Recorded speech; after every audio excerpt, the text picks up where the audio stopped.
नमस्कार सर्वांना. मी दुसऱ्याकडून ऐकतो की असं असं हा म्हणत होता की हा पास्ट मध्ये काय होता आणि आता काय झालेला आहे.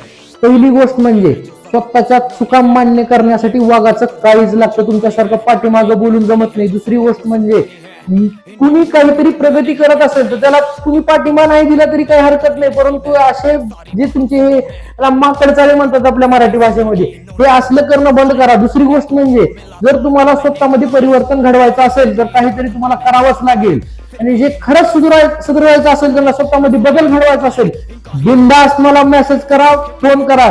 मी पाठीमागे बोलणाऱ्यातला नाही, समोर तोंडावर बोलणाऱ्यातला आहे, आणि मी सपोर्ट करायला सुद्धा तयार आहे. कारण की मला त्या सगळ्या गोष्टीची जाणीव आहे की लोक कसे असतात, कसे तुम्हाला वाईट काळामध्ये सपोर्ट करतात, ते तुम्हाला वाईट काळातच सपोर्ट करणार. कारण की म्हणजे वाईट काळ म्हणजे तुमची वाईट वेळ, वाईट वेळेतच तुम्हाला ते म्हणणार की जवळ राहणार, सगळं करणार. परंतु जेव्हा तुमची चांगली वेळ येते त्यांना बघवणार नाहीत त्या गोष्टी सगळ्या, ते तुम्हाला वाईट बोलायला लागणार.